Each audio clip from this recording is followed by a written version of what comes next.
It's just the normal noises in here.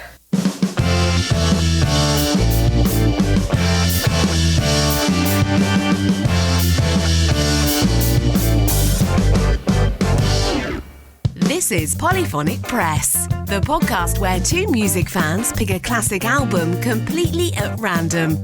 Using the patented random album generator, they are given an album to review from a curated list of over 1,000 classic releases, spanning multiple genres. And now onto the show. Here are your hosts, Jeremy Boyd and John Van Dyke.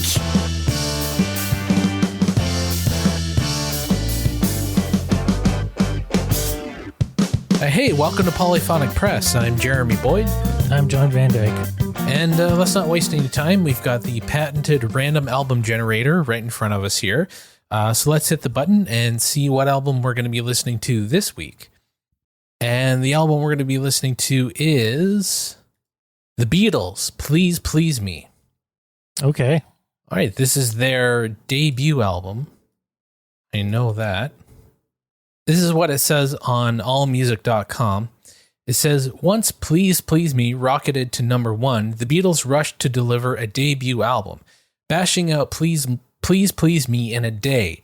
Decades after its release, the album still sounds fresh precisely because of its intense origins. As the songs rush past, it's easy to get wrapped up in the sound of the record itself without realizing how the album effectively summarizes the band's eclectic influences. Naturally, the influences shine through their covers, all of which are unconventional and illustrate the group's superior taste. There's a love of girl groups, vocal harmonies, sophisticated pop craft, schmaltz, R&B, and hard-driving rock and roll, which is enough to make Please Please Me impressive. But what makes it astonishing is how these elements converge in the originals. I Saw Her Standing There is one of the best rockers, yet it has surprising harmonies and melodic progressions. Misery and There's a Place grow out of the girl group tradition without being tied to it. A few of their originals, such as Do You Want to Know a Secret and the pleasantly lit P.S. I Love You, have dated slightly, but endearingly so. Since they're infused with cheerful innocence and enthusiasm, there is an innocence to Please Please Me.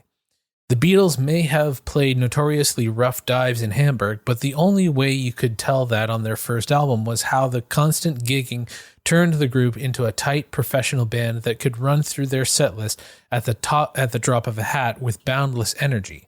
It's no surprise that Lennon had shouted himself hoarse by the end of the session, barely getting through Twist and Shout, the most famous single take in rock history. He simply got caught up in the music, just like generations of listeners did. Okay. So yes, this is their debut album. It was released on the 22nd of March, 1963. And the genres are Mersey beat, rock and roll, and pop. The label is Parlophone and produced by George Martin. And if you're listening along, which we really encourage you to do, the album has 14 songs on it, and it's divided pretty evenly, 7 and 7. So the album starts with the song I Saw Her Standing There, and side 1 ends with the title track, Please Please Me. So if you want to stop halfway through and we'll have a discussion at the halfway point. And I've linked the album in the show notes to both Spotify and Apple Music, so you can get it on your preferred streaming service. And without further ado, here is the first song on Please Please Me, called I Saw Her Standing There. So here we go.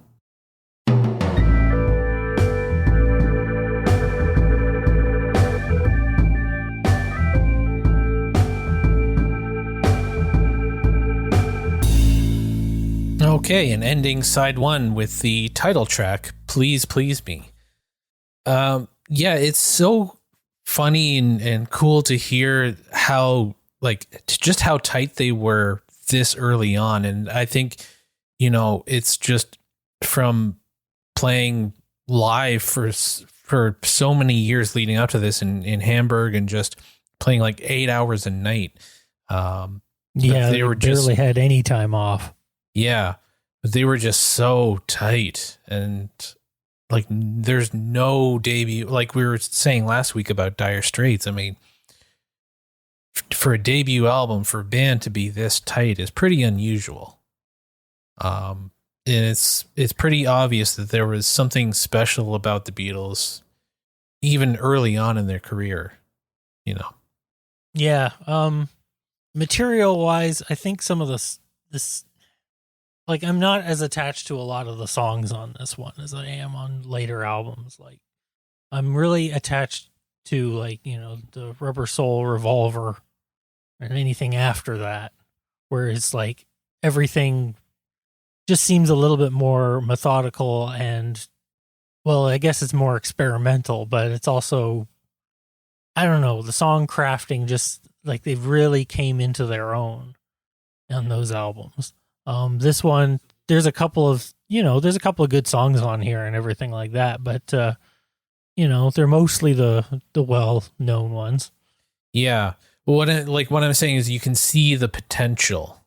Oh yeah, I mean they're definitely tight. They're they've got they got their 10,000 hours in. Mm-hmm. Very early on, yeah. Very early on. But their creative peak hadn't yet come. No, absolutely, yeah. No, I agree. But, you know, they were sort of unique in that, you know, I guess Buddy Holly wrote his own songs, but they didn't really rely on outside songwriters. They recorded covers, but they weren't relying on outside song. Like you have, well, for this album, later George Harrison started writing, but for this album, all the originals were written by John Lennon and Paul McCartney, which that was pretty unusual at the time. Usually you would have a band, even like a rock and roll band, would not necessarily be writing their own songs. No, it was sort of the domain of the songwriter was separate from the performer in a lot of ways. And the Beatles were one of the ones that came along and really changed that. But yeah, I've mentioned it before, but on the, when the Beatles hit the Ed Sullivan Show, it was just an explosion of music. Didn't seem to be some sort of like magical, ethereal concept. It was suddenly apparent that almost anybody could do it. Yeah. I mean, and I think part of that, the cloak was removed a bit. Well, yeah. And I think part of that too was, you know, they seem to be like a group of friends. It like up until that point, it had mostly been like you would have like singing groups, right?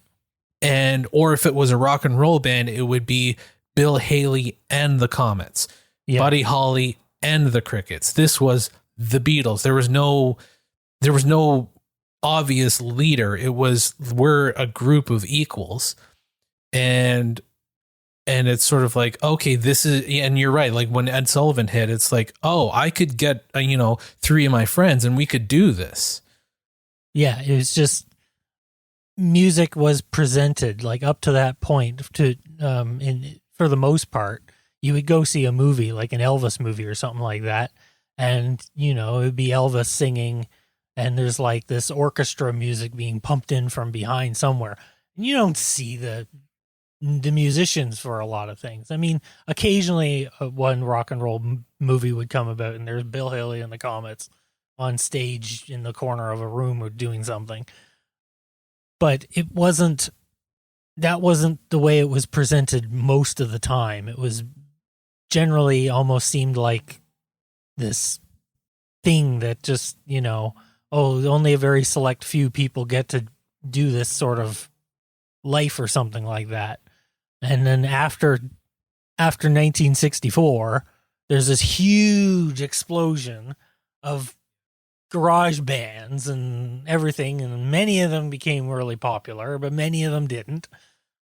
But I'm still digging through the deluge of stuff from the psychedelic era and stuff like that came after The Beatles influenced all of them in one way or another. And, they all seem to be of that age where they watched, Ed Sullivan on that day in 1964, whether or not, even in Britain and stuff like that, like a lot of these bands, the blues had a lot to do with it, but even just the Beatles sort of gave a lot of people permission to form a band in a lot of ways. It just, I don't want to say it took the magic away, because it didn't take the magic away, but it definitely took the cloak down.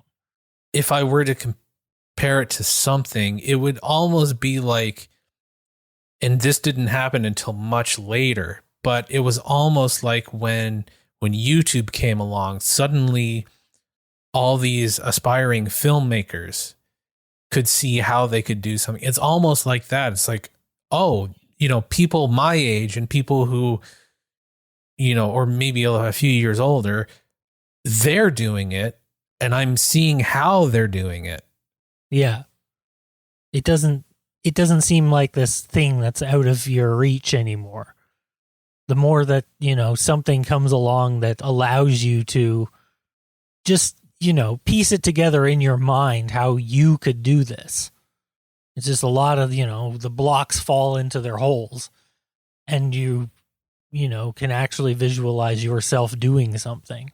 And the Beatles did that for a lot of people. Yes, they did. Yeah, they did.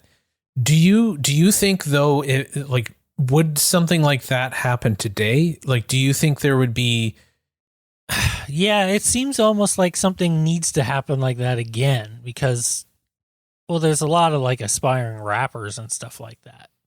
But as opposed to actually having like a band together, I think it's almost like we've kind of stashed that all back in the hole again. Like being a musician doesn't seem to be like the aspirational thing that it was with a couple of previous generations. I mean, you can argue that, being a DJ and being a rapper are, it's a type of musician or something like that. But I mean, actually picking up an instrument. I mean, some people, they learn it in band, and that's all cool and important.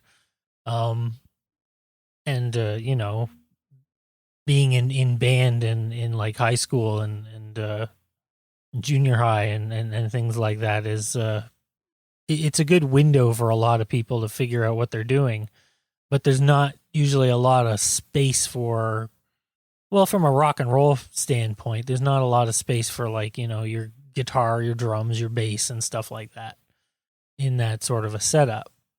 And we've kind of gotten away from that. I mean, if big band suddenly became a big thing again, that'd be cool too. Yeah, and I've noticed that a lot of musicians, there are people who are making music and who are playing instruments, but there aren't. I've noticed, and it's not something I noticed. It was pointed out that but then when they said it seemed kind of like, there just aren't any bands anymore. It's mostly solo artists. Yeah, mostly solo artists. It's like that cloak has been re-put on, like, the cloak that the Beatles removed has been reapplied by the industry. It's become sort of like that magical music being pumped in from somewhere else, and the guy, as opposed to singing over it, they're generally rapping over it. That seems to be the only real difference. Or if they are making more like rock stuff, it's like it's not bands doing it really. It's like one, maybe two people sort of like just recording it piece by piece. Yeah. Well, I did manage to find a few facts about the album. So this, as it said in the initial review, is this album was recorded in a single day, over a 12-hour period, which sounds impressive, but really it's just their stage show, what they had at the time.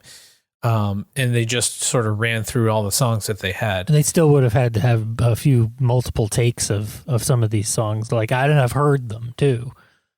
So I know Misery I've heard several false starts. So that's out there somewhere. Yeah. So they recorded it over about 12 hours, and John Lennon's voice, he was actually fighting a cold at the time, and you can hear it on the song, Anna, Go to Him. You can really hear that he's, congested. And by the end of the session, his voice was almost blown out, and actually made the song, the closing track, Twist and Shout, that was the last song that was recorded, and actually made the song better because it has that sort of rock and roll edge. He had laryngitis for a few days after, I think, probably, but it sounds great, if anyone's listening out there, try to get a cold if you want to sing good. No, I actually can't recommend that. The other thing is the iconic cover that, is a famous photograph almost didn't happen. Actually, George Martin was a member of the London Zoological Society, and he had the idea, he thought it would be a good idea to have the Beatles pose in the London Zoo outside of the insect house. That's a little too on the nose, but it's kind of a corny idea. But yeah, that was almost going to be the cover of the album. It would have been almost like Pet Sounds, because that's got a strange cover too, with just the, they're at a petting zoo and stuff like that. But again, when something is sort of like entered the what's the word, zeitgeist or something like that, it's easy to accept it as it is. At least it is for me. So things that when you think about it, you realize are actually kind of a strange idea, but because that's the idea they went with, and it became so popular that you're just used to it. So that could have been what happened on that for that as well. But honestly, I think the angle with the mid-century staircase and them just looking down at you seems to be that's pretty iconic too. And the fact that they revisited it for their greatest hits compilation around 1970. Well, that photo was initially going to be the cover of the Get Back album, which ended up being scrapped and then later came out as Let It Be. That's why they took that photo. So it was useful to have that photo, so they could have like the two albums come out as like one for the first half of their career and one for the second half, because their look drastically changed. But that was the initial idea, was to have that be the cover for the abandoned Get Back album. Another one was both Love Me Do and Please Please Me were released as singles and were also on the album, which was really unusual at the time. Usually you would have singles and then the album, and the single wouldn't appear on the album. It's very common now to have that, but back then, I guess they felt that they felt like it was cheating. Well, I guess buying a single was more common than it is now. So I guess to sort of have a single on an album, it's sort of like, well, we're kind of charging people for the same song twice. Yeah, but they treated albums almost like a compilation at the time anyway. Like it was just a collection of songs that they did, and some of them were Like if you were Elvis or something like that, a lot of the songs on the album were hits anyway, just because he was so big. But yeah, it was definitely unusual. If you're actually going to put out an album, there might be a single come off the album, but for the most part, the single was a separate thing. I think the thinking was like albums are more expensive, so we should have something, less expensive for, teenagers who, don't have a lot of money. And albums or LPs were more marketed towards like not richer people, but like they were aimed at older people generally. People who are a little bit more established in their careers, and for music, they wanted something that they could put on and not, have to worry about. I mean, they still had to get up halfway through and turn it over, but beyond that, they could put it on and ignore it for about an hour.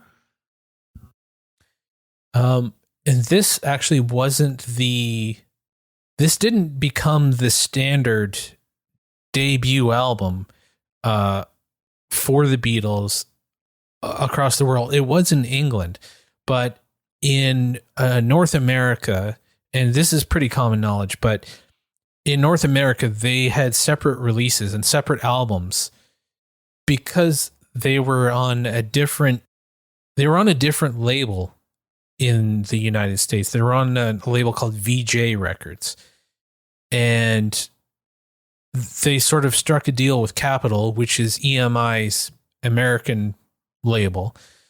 And for whatever reason, they had a different version of every album up until Rubber Soul. Rubber Soul was the first album that was released, like this is actually, the album. There was a couple of versions of that because I have a couple of, I have a version or a copy of Rubber Soul, and there's some songs that I know are part of the Rubber Soul album that weren't on that album, and I figured that they probably were released on the version in the UK. So there were, I think Revolver is largely the same over that across the board, but I think Rubber Soul, there were variations. Okay. Oh, interesting. Okay. Yeah, that always struck me as weird when I found that out. It's like, oh, really? There's the US version, like there's the US albums and there's the UK albums. And once these all came out on CD in 1987, then all the UK versions of the albums became the standard. It became canon across the Beatles. But before that, it was all kind of up in the air. And the last one is George Martin was actually initially skeptical to have Ringo on the sessions. They recorded a version of Love Me Do with Pete Best. And he was not a great drummer. I mean, he just wasn't. He was speeding up and slowing down. And if you hear it on the Beatles anthology, you can tell like he's just not quite getting it. So when they let Pete Best go and Ringo came in, George Martin said to Brian Epstein, he said, "Look, I don't want to mess around with what you're doing with the stage show. That's fine. And you can have Ringo there, but for the recording, I want to bring in a session drummer." And so for the two singles that were actually recorded before the album, Please Please Me and Love Me Do, they have a different drummer, Alan White.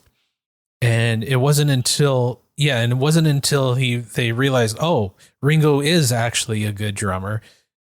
Is this the Alan White who would go on to play with Yes? Oh, Andy White. Sorry, Andy White. Yeah, but yeah, no, it's interesting. Like he took a while to come around on Ringo. So yeah, that's all right. So there you have it. Those are some interesting facts about the album. So I guess we'll get into the second side of the album. But before we do that, we will hear from our friends over at the Six Picks Music Club. So check that out. Hey there, I'm Dave, and I host Six Picks Music Club with my two buddies, Jeff Rowe and Russ. We talk about 6 songs on a playlist that meet a theme to a topic that we've already decided on. Just real quick, do you meet themes? Do you meet them? Okay, no, I don't know. I guess that, what's the... Russ, could I get a ruling on the verbal phrase meet the theme? Jeff, I don't know. I'm not fluent in the spoken word. People just don't say meet the theme. They say fit a theme. And every week we talk about 6 songs that fit a theme. All right, okay, fit a theme. Guys, we're going to have to re-record this. My Okay, and Dave, don't forget, it's Six Picks Music Club, not your dark web pod, Sex Picks Booty Grub. We'll now take a few seconds before we begin side 2. Thank you. Here's side 2. Okay, and ending the album with Twist and Shout. Yeah, I always liked that song. I mean, that was always a great, great rock and roll song. This album overall, I think is it's the first album. Like you said, it's not their best album, but it's a really good place to start, Yeah, it's a pretty good place to start. The second half of the album has better songs than the first half. I mean, with maybe the exception of like Saw Her Standing There. It's a pretty strong opener. I think the second half is a little stronger. Just the quality of the songs, I think, is a little higher. Leading up to, it's funny, the story of what led up to this album and how the Beatles sort of, like, before they were famous, and you have all these members that kind of came in and out of the band. You had a guy named Stuart Sutcliffe, who was a friend of John Lennon in art school. Yeah, he played bass originally. He played bass, but he wasn't a musician. I mean, he just played bass because they needed a bass player. And it's funny. Yeah, Paul didn't play bass originally either. He was another guitar player. And it's funny. It's when Stuart Sutcliffe left, they decided to not hire another bass player. They were just going to be a 4-piece, and because it originally was 3 guitars and a bass player and a drummer, and both George Harrison and John Lennon said, "Well, I'm not going to play bass." And so Paul, and it's funny. I would say it's because they were the stronger guitar players, but that's not entirely so either, because Paul's a pretty good guitar player. But he really took to the bass. I mean, these songs, like, I did watch a YouTube video not too long ago about Paul McCartney's bass lines, and he was not the first melodic bass player, but he certainly took to that style of playing. Yeah, I was listening to, some of the guitar solo, I say that, put quotations in that. And, it's just plunk, plunk, plunk, plunk, plunk. And I think that's basically George and John trading off each other, like one's doing sort of a harmony part. But when you listen to the bass in behind, it's way more interesting. It really is. I mean, earlier, like, compared to what he would do later on, these bass parts are, relatively simple. Yeah. But when you really pay attention, there's a lot more going on than you realize. Yeah, and he really, and that's the funny thing too, is when Ringo came into the band, it's interesting how well he fit in and how well he was able to adapt so quickly, because it is a really risky thing changing out a drummer, because you really change a lot of the sound of the band when you do that. A bass player and drummer, because that's the foundation. And so when you can hear, like, even the opening track, I saw her standing there, like Paul and Ringo are just really locked in tight with each other. And I think that a lot of that is because Ringo is such a good drummer. Yeah, I don't think it would have been able to happen quite the same. I think it was because Paul's a pretty good bass player, and he needed a really good drummer to sort of play off of him. When Ringo came in, he's just like, oh, well, this guy knows what he's doing. So they kind of gelled together really well that way. I don't know what the actual politics around this period of the band was.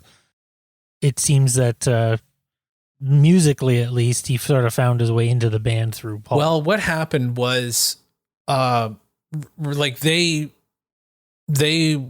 Ringo was in a band called Rory Storm and the Hurricanes, and they would often be on the same bill as the Beatles. And a lot of the time when Pete Best, couldn't make the gig, they would have Ringo sit in. Oh, so they're used to playing with him anyway. Right. And so they were actually a little bit embarrassed because it's like, oh my God, when we play with this guy, we sound so much better. And it's like, I wish we could find a good drummer like Ringo. And that kept happening more and more. And then Brian Epstein one day called up Ringo and said, hey, we're, the band's not playing with Pete Best anymore. Do you want to join? And Ringo's like, funny. That's funny you say so, because Rory Storm and the Hurricanes is dissolved. Well, no, actually, I've heard Ringo tell this story a few times. This was on a Wednesday, and he says, "Well, I can't join now. How about I join on Saturday?" Because he thought that by not joining until Saturday, that was giving Rory Storm and the Hurricanes enough time to find a new drummer. It's like 3 days, 4 days or whatever. Yeah. But anyway, yeah, the history, shows he joined the Beatles and that was it. But yeah, no, he just fit in with them so well. And I can imagine how happy they were when it's like, oh, okay, he's the guy, and the other thing too is like Pete Best didn't really fit in with them, like socially. When they got the famous Beatle haircut, he still had a pompadour.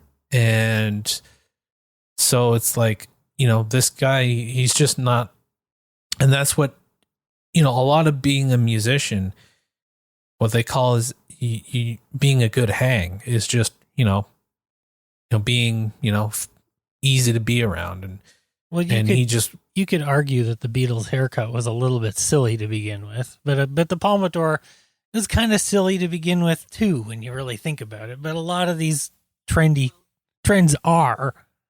Yeah. Well, the pompadour was kind of going out of style. Yeah. It wasn't, that was more of a 50s thing. Absolutely. But it was still pretty common in the 60s. And amongst the, sort of, the rock and roll set in the early, like the Teddy Boy set in the, late 50s, early 60s, of which, John Lennon certainly was, and many of his friends were at the time. That was what he had as well.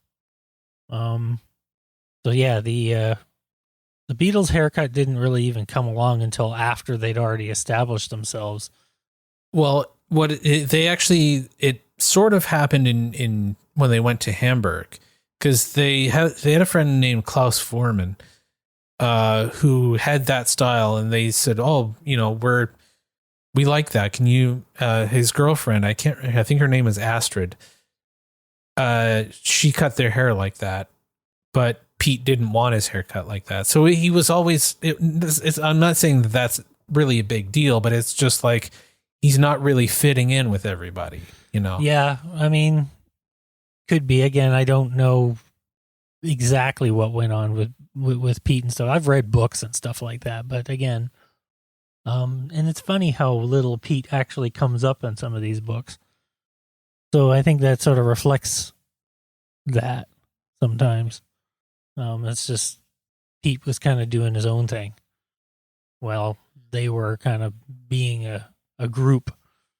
Not to knock Pete. Pete, you're pretty awesome. I mean, you had to be you started out in the Beatles. Yeah. Yeah, that's got to count for something. Yeah. So yeah, I mean, I think this album overall, I mean, the production is pretty bare bones. They're just, playing it live. It has a certain charm to it, I think. If I had to pick my favorite 3 songs, I think I would probably go with I Saw Her Standing There. There's a Place, and probably Twist and Shout. Yeah, I'm kind of in those things either. But if I were to avoid, the popular choice of Twist and Shout, but I think I'm probably going to include it. I'm going to say probably. I kind of liked Baby It's You. That's pretty good. Do You Want to Know Secret's pretty good too. But I think I'm going to pick Baby It's You. There's a Place, because they just do a good job of that. And Twist and Shout is the Isley Brothers song. So yeah. Really good. Yeah. So I guess that brings, would you listen to this album again? I mean, probably. There's nothing actually wrong with it, but I'm way more likely to listen to the later stuff. Yeah, I feel the same way. Yeah. There's nothing wrong with this album. It's just as far as the Beatles go, there's more interesting stuff. And that's not to say this is a bad album. In fact, you could argue that this album, I think maybe if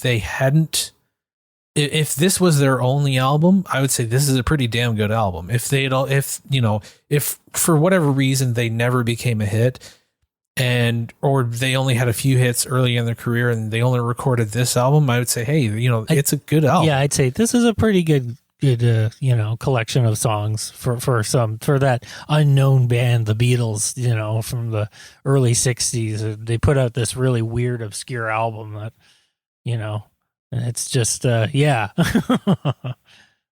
I think I would listen to it again, if I'm in the mood for their early stuff. Yeah, sure. Why not? Yeah. But I guess we'll end the episode there. Thank you so much for listening. If you made it this far, you can connect with us in a couple of different ways. We do have a subreddit. You can go to reddit.com/ it's just r/Polyphonic Press, and you can follow us on Instagram as well. And you can, if you want to help us out, you can go to patreon.com/Polyphonic Press. You can get these episodes a day before they go live, and you can chat with other fans and us as well there. And you can even pick an album for us to review, so that's lots of fun as well. All those links are in the description, and I think that just about does it. I'm Jeremy Boyd. I'm John Van Dyke. Take it easy.